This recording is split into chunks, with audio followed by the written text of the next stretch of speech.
നിർബന്ധിത പരിവർത്തനം വ്യാപകം നടക്കുന്ന ഇടത്തു നിന്നാണ് രണ്ട് വനവാസി പെൺകുട്ടികളെയും കൂടെ കൂട്ടി കന്യാസ്ത്രീകൾ എത്തിയതും അതേ തുടർന്നുള്ള സംഭവ വികാസങ്ങളാണ് ഇപ്പോൾ കന്യാസ്ത്രീകളുടെ ജാമ്യാപേക്ഷയിൽ എത്തി നിൽക്കുന്നത്. എന്തായാലും നിർബന്ധിത മതപരിവർത്തനത്തിൽ കടുത്ത നടപടിയുമായി ഛത്തീസ്ഗഡ് സർക്കാർ മുന്നോട്ട് പോവുകയാണ്. നിർബന്ധിത മതപരിവർത്തനം തടയുന്ന ശക്തമായ നിയമം കൊണ്ടുവരാനുള്ള തീരുമാനം സർക്കാർ കൈക്കൊണ്ടിരിക്കുന്നു. ഈ മാസം 20-ന് നിയമസഭയിൽ ബിൽ അവതരിപ്പിക്കാനാണ് തീരുമാനം. നിർബന്ധിത മതപരിവർത്തനത്തിന് 7 മുതൽ 10 വർഷം വരെ തടവ് ശിക്ഷ കിട്ടാവുന്ന വകുപ്പ് ഉൾപ്പെടുത്തുകയും ചെയ്യും. ശ്രീകാന്ത് തുടരുകയാണ്. ശ്രീകാന്ത്,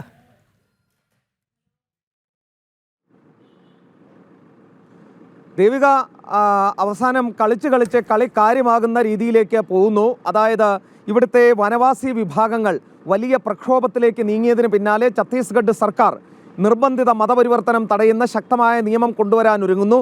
കഴിഞ്ഞ ദിവസം നമ്മൾ ഒരു വാർത്ത പുറത്തേക്ക് വിട്ടിരുന്നു. ആദിവാസി ഗ്രാമങ്ങളിൽ അവർ വലിയ ബോർഡുകൾ ഈ ക്രിസ്ത്യൻ മതപരിവർത്തന മാഫിയക്കെതിരെ ഉയർത്തുന്നു. ഗ്രാമ തലങ്ങളിൽ അവർ മഹാപഞ്ചായത്തുകൾ വിളിക്കുന്നു തുടങ്ങിയ വാർത്തകൾ നമ്മൾ പുറത്തുവിട്ടിരുന്നു. ഛത്തീസ്ഗഡ് സർക്കാരിനെ സംബന്ധിച്ചിടത്തോളം വലിയ സമ്മർദ്ദം, വലിയ ചൂട് അവർക്ക് മുകളിൽ ഉണ്ട്.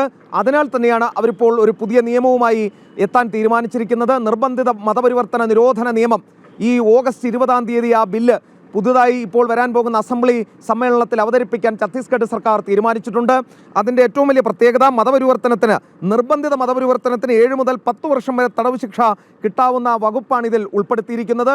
2006-ൽ BJP സർക്കാർ ഇങ്ങനെയൊരു നിയമം കൊണ്ടുവന്നെങ്കിലും അത് അംഗീകരിക്കുന്നതിനും അത് പാസ്സാക്കുന്നതിനും അന്നത്തെ ഇവിടുത്തെ ഗവർണർ തയ്യാറായിരുന്നില്ല. ഈ പശ്ചാത്തലത്തിലാണ് പുതിയ നീക്കം നടക്കുന്നത് എന്നത് നമ്മൾ മനസ്സിലാക്കേണ്ടതുണ്ട്. ആദിവാസി ഗ്രാമങ്ങളിൽ നിന്നും ഉയർന്ന പ്രക്ഷോഭം, ആദിവാസി ഗ്രാമങ്ങളിൽ നിന്നും ഉയർന്ന പ്രതിഷേധം ഇതാ ഇപ്പോൾ തിരിച്ചടിയാകുന്നു. ഇപ്പോൾ ഇവിടെ ഈ മിഷണറി പ്രവർത്തനം നടത്തുന്ന കേരളത്തിൽ നിന്നുള്ള ആളുകൾ ഉൾപ്പെടെ ഈ കാര്യത്തിൽ ഇനി കുറച്ചുകൂടി അവരുടെ കാര്യം ബുദ്ധിമുട്ടിലാകും എന്നുള്ളതാണ്. കോൺഗ്രസിൻ്റെയും CPM-ൻ്റെയും ഒക്കെ MP-മാർ ഇവിടെ എത്തി കാണിച്ച ഈ രാഷ്ട്രീയ നാടകങ്ങൾക്ക് ഛത്തീസ്ഗഡ് മറുപടി നൽകാൻ പോകുന്നു എന്നുള്ളതാണ് ഏറ്റവും പ്രധാനപ്പെട്ട കാര്യം. മാത്രമല്ല, ഇതിൽ എടുത്തു പറയേണ്ട ഒരു കാര്യം, മതമേലധ്യക്ഷന്മാർ മനസ്സിലാക്കേണ്ടത് നിങ്ങൾ നടത്തിയ പ്രസ്താവനകൾ, നിങ്ങൾ നടത്തിയ ഭീഷണി, നിങ്ങൾ ഉയർത്തിയ സമ്മർദ്ദം ഒക്കെ തന്നെ ഛത്തീസ്ഗഡിൽ നിങ്ങൾക്ക് തിരിച്ചടിക്കാൻ പോകുന്നു എന്നുള്ളതാണ്. ഇവിടുത്തെ തദ്ദേശീയ ജനത, ഇവിടുത്തെ ആദിവാസി വിഭാഗം നിങ്ങൾക്കെതിരെ കൈകോർത്ത് കഴിഞ്ഞു. സർക്കാരിന് അവരെ കണ്ടില്ല എന്ന് നടിച്ച് മുന്നോട്ട് പോകാൻ സാധിക്കാത്ത അവസ്ഥയാണ്. സ്വയം കുഴി തോണ്ടുന്ന അവസ്ഥയിലേക്ക് കേരളത്തിലെ മിഷണറിമാർ, മതമേലധ്യക്ഷന്മാർ എത്തിയിരിക്കുന്നു. മാത്രമല്ല ശ്രീകാന്ത്, ഈ സംസ്ഥാനത്ത് അതായത് ഛത്തീസ്ഗഡിൽ വനവാസി മേഖലകളിൽ വലിയ രീതിയിൽ മതപരിവർത്തനം നടത്തുന്നുണ്ട് എന്ന് ഛത്തീസ്ഗഡ് കോൺഗ്രസ് സമ്മതിച്ചതുമാണ്. കഴിഞ്ഞ ദിവസമാണ് ഈ മതപരിവർത്തനവുമായി ബന്ധപ്പെട്ട് നമ്മൾ ചോദ്യം ചോദിച്ചപ്പോൾ ദീപക് ബൈജ്, ഇവിടുത്തെ ഛത്തീസ്ഗഡ് PCC അധ്യക്ഷൻ, നമുക്ക് മറുപടി നൽകിയത് ഇവിടെ മതപരിവർത്തനം വനമേഖലകളിൽ നടക്കുന്നുണ്ട് എന്നുള്ളത്. അത് കോൺഗ്രസിനും അറിയാം. അവരാണ് ആദ്യം നിയമം കൊണ്ടുവന്നത്.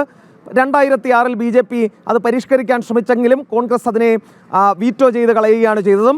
എന്തായാലും കോൺഗ്രസിന് കൂടി ഉറപ്പുള്ള കാര്യമാണ്. അവർ എതിർക്കാനുള്ള സാധ്യത എത്രത്തോളം ഉണ്ട് എന്ന് കാത്തിരുന്ന് കാണണം. എതിർത്തിട്ടും കാര്യമില്ല. BJPക്ക് മാൻഡേറ്റ് ഉണ്ട്. BJP അത് നടപ്പിലാക്കും. കാരണം സാക്ഷാൽ അമിത്ഷാ തന്നെയാണ് ഇക്കാര്യം ഇവിടെ വന്ന് ഉറപ്പ് നൽകിയത്. ഞങ്ങൾ അധികാരത്തിൽ വരുമെങ്കിൽ നിർബന്ധിത മതപരിവർത്തനം അവസാനിപ്പിക്കും എന്നുള്ളത്. അതിനിതാ BJP തയ്യാറെടുക്കുന്നു. അതിന് ഏറ്റവും വേഗം കൂട്ടിയത് ഈ മിഷണറി സംഘത്തിൻ്റെ ഭാഗത്തു നിന്നുണ്ടായ നടപടികളും മതമേലധ്യക്ഷന്മാരുടെ വാവിട്ട വാക്കും, ഇവിടെ കോൺഗ്രസിൻ്റെയും ഇടത് പക്ഷത്തിൻ്റെയും ഒക്കെ ആളുകൾ ഇവിടെ എത്തി നടത്തിയ ഈ പൊറാട്ട് നാടകങ്ങളുമാണ് എന്ന് പറയേണ്ടി വരും. ഇനി അങ്ങോട്ട് ഛത്തീസ്ഗഡിലെ ആദിവാസി ഊരുകളിൽ മതം മാറ്റാൻ ഇറങ്ങുന്നവർ സൂക്ഷിക്കുക.